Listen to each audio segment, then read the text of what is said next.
भारतलाई म जे पनि बुझाउनको लागि जे पनि गर्नको लागि तयार छु, मलाई प्रधानमन्त्री बनाउनको लागि भारतलाई बनाऊ भनेर उहाँले मलाई पठाउनु भयो। र त्यसपछि मैले त्यो कुरा कहिले पनि गर्न सकिनँ, किनभने भारतसँगको सब यो चान्चुने कुरा गरिरहनु भएको छैन है। यो फेरि यो सार्वजनिक प्रसारणमा गएको विषय हो, यसमा जवाबदेही पनि हुनुपर्छ। मुखर पनि म फेरि म लाइभ डिटेक्सन टेस्ट दिन तयार छु, म झुटो बोलेको टेस्ट दिन तयार छु। त्यो पार्टीको महामन्त्री हुनुहुन्थ्यो, प्रवक्ता हुनुहुन्थ्यो, रविजीको सबभन्दा विश्वास पात्र हुनुहुन्थ्यो। रविजीले के भन्नुभयो भन्दै हुनुहुन्छ भने तपाईँ उपप्रधान र गृहमन्त्री एकपटक भएर दोस्रो पटक भइसके पछाडि भारतसँग म जेसुकै कुरामा सम्झौता गर्न तयार छु, मुकुलजी यस्तो लबिङ गरिदिनुहोस् कि भारतको आशीर्वादले म प्रधानमन्त्री हुन सक्छु। त्यो उहाँले त्यो मलाई भन्न पठाइसकेपछि मैले तर भारतसँग कहिले पनि त्यस्तो कुरा गरिनँ र भारतले पनि त्यसपछि एक प्रकारको जुन यो दलहरूको बीचको आन्तरिक मामिला हो यसमा अलिकति नधकल भन्ने तरिकाको पनि एक प्रकार त्यहाँ कुराहरू हुन्थ्यो र मैले भारतसँग जहिले पनि आफ्नो कुराहरू गर्दाखेरि मैले क्रिकेटको विकासको लागि कुराहरू गरेँ। भारत भनेको तपाईँ कोसँग कुरा गर्नु? होइन, त्यो कूटनीतिक कुराहरू भएको कारणले गर्दाखेरि मैले सबै कुराहरू खुलाउन मिल्दैन। तर त्यहाँनिरबाट जुन तपाईँ त एउटा विद्यार्थीबाट चिकित्सक भएर के अरे विवेकशील अभियानबाट जोडिएर तपाईँको धेरै ठुलो अनुभव पनि छैन, कोसँग त्यस्तो सम्बन्ध भयो जसका कारणले तपाईँ त्यो सम्बन्ध छ, त्यसलाई मैले अहिले खुलाउन चाहिन। तर तपाईँले त्यो सम्बन्ध म तपाईँलाई भन्दैछु, त्यो सम्बन्ध यतिसम्म रूपमा नै सही, त्यसका विषयमा त त्यसरी होइन, म तपाईँलाई भन्दैछु त्यो सम्बन्ध कतिसम्मको थियो भन्ने कुरा भन्दैछु।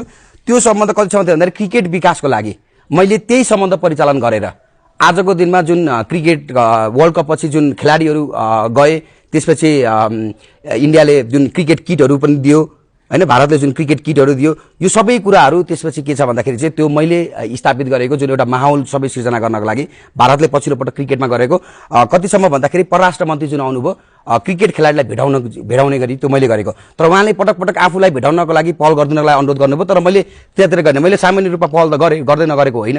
तर त्यति बेला उहाँले गर्दा गर्दै पनि मैले क्रिकेट खेलाडीलाई भेटाउनलाई मेरो पहल नभएको। तपाईँलाई संवेदनशीलता बुझाउँदैछु, कूटनीतिज्ञले हेर्दा परराष्ट्र मामलाका जानकारहरूले हेर्दाखेरि चाहिँ तपाईँले दिएको तर्क जग हसाइ नहोस् भन्न खोजे। तपाईँप्रति मैले प्रश्न गरे होइन, सन्देह पनि राखे होइन, तपाईँको आत्मविश्वासले मैले सम्मान गर्दै, त्यही पनि तपाईँले आफू त्यो पार्टी छोडिसके पछाडि, छोड्नु पनि भएको छैन भन्दै हुनुहुन्छ, निष्कासित भए पछाडिको एकमात्र यो अन्तर्वार्तामा कुराकानी गरिसके पछाडि यो चाहिँ त्यो एउटा दस्तावेज पनि हुन्छ भनेर भने हो कि मैले? हजुर, होइन, त्यो मैले त्यो बुझेको छु त्यो कुरा। तर म तपाईँलाई भन्दैछु, उहाँले त्यो भनिसकेपछि त्यसपछि मलाई शङ्का लाग्यो, आत्मसमर्पणवाद हो कि यो भन्ने कुराहरू मैले त्यसपछि त्यसलाई प्रतिप्रश्न मैले उहाँलाई गरिनँ।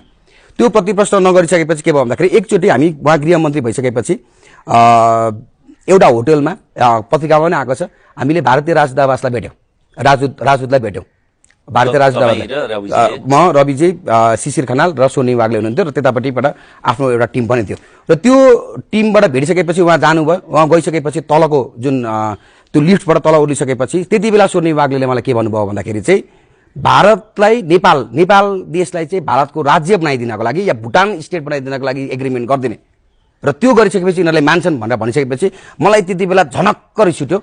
तर फेरि रविजीलाई नभएर अब फेरि स्वर्णिमलाई पनि लतार्न खोज्छ है। म लाइभ डिटेक्सन टेस्ट दिन तयार छु, उहाँले भनेको र यो कुनै पनि प्रकारको छानबिन जानको लागि म तयार छु। कुनै पनि प्रकारको छानबिन, कुनै पनि तरिकाको के गर्नुपर्छ यसमा यो मैले भनेको। तर यसको पछाडि कुनै मोबाइलमा रेकर्ड हुँदैन। यसको सत्य के हो भन्दाखेरि चाहिँ अब त्यसको आफ्नो जुन कुराहरू छ त्यो कुराहरू तपाईँ जानुपर्छ। र उहाँले सोनी वाग्ले के भन्नुभयो भन्दाखेरि नेपाललाई भुटान बनाइदिने भन्ने कुराहरू भन्नुभयो र त्यसपछि नेपाललाई भारतको राज्य बनाइदिने कुरा उहाँले गरिसकेपछि त्यति बेला मलाई झनक्क रिस उठेपछि के भयो भन्दाखेरि मैले त्यसपछि त्यति बेला त्यो झनक्क रिस उठेपछि त्यसको पनि एउटा पिक पुगेपछि चाहिँ त्यसले चाहिँ त्यो कतिकार यो गृहमन्त्री भएको 1-2 हप्ता 3 हप्ता त्यस्तो कुरा यति बेर नभनेर तपाईँ म तपाईलाई भन्दैछु तपाईँलाई हो, म भन्दैछु तपाईँलाई। त्यसपछि किनभने म तपाईँलाई भन्दैछु त्यसपछि के भयो भन्दाखेरि त्यो दिनदेखि मैले स्वर्णिम वाग्लेलाई उपसभापति मानिन र त्यसपछि यो कूटनीतिक तरिकाले अब किनभने मैले त्यति बेलैको विद्रोह गरेको बेलाले त हजुरवा कुरा गर्यो के कुरा गरेको 3-4 महिना यो चाहिँ तपाईँ लतारिएको भनेको चाहिँ अन्तर्गत आरोप हो, अफवाह होइन।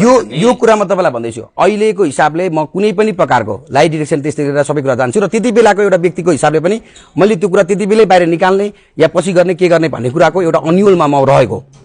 मैले एउटा विद्रोह गर्नुपर्छ भन्ने कुराहरू म तपाईँलाई भन्दैछु। विद्रोहको जुन प्रस्थान बिन्दु कहाँ छ भन्दाखेरि प्रस्थान बिन्दु जब उहाँहरूले नेपाललाई भारतको राज्यको रूपमा बुझाउने भन्ने कुराहरू गर्नुभयो त्यसपछि चाहिँ मेरो के भयो भन्दाखेरि चाहिँ अब त्यसपछि चाहिँ मैले उहाँहरूलाई नेता मान्न सकिनँ। रवि लामिछानेले को कुरामा यो उहाँले मेरो ठ्याक्कै राज्य बनाउने कुरा गर्नु भएन। सोनी वागले त नेपाललाई भारतको राज्य बनाउने गरी कुरा गर्नुभयो र त्यसपछि मैले उहाँलाई उपसभापति आफ्नो मन हृदयबाट मान्न र आएको समय आइसकेपछि त्यसलाई देखाउँछु भन्ने नि यही कुरा चाहिँ तपाईले यहाँ मसँग गर्नुको साटो पार्टीभित्र त्यो कुरा उठाउने अथवा सार्वजनिक रूपमा गर्ने त्यति बेलै त्यति संवेदनशील कुरा नेपाललाई भुटानीकरण गर्ने तपाईँ भन्दै हुनुहुन्छ। तालपरे उस्तै भुटानको संरक्षित राज्य बन्न के अरे भारतको संरक्षित राज्य प्रोटेक्टोरेट स्टेट भन्ने स्तरको कुराको चाहिँ यसरी 2-3 महिना थामेर राखेर यो भडास चाहिँ यति बेला पोख्ने हो र? यो राष्ट्रिय स्वतन्त्र पार्टी र घण्टी यो मैले बनाएको हो। त्यसमा कसैले सुरुमा कसैले न कसैले बनाउँछ नै जहिले पनि, र त्यो मैले बनाइसकेपछि त्यो घण्टी मैले सुरुमा त्यो रवि लामिछानेलाई दिएँ उहाँले देश बनाउनुहुन्छ भनेर। र अहिलेको जुन परिस्थिति छ उहाँले देश बनाउनु हुन्न भन्ने जुन आशंका लागिसकेपछि उहाँको शैलीमाथि प्रश्न गरिसकेपछि उहाँले जुन व्यवहार गर्नुभयो त्यसपछि मैले त्यो घण्टी अब रवि लामिछानेबाट खोसेर पब्लिक डोमेनमा जनतालाई दिन खोजेको हो। त्यही भएको कारणले लाइभ पारदर्शिताका कुराहरू मैले व्यापक रूपमा उठाइरहेको छु। अब त्यो घण्टी म रवि लामिछानेबाट खोसेर जनतालाई दिन्छु।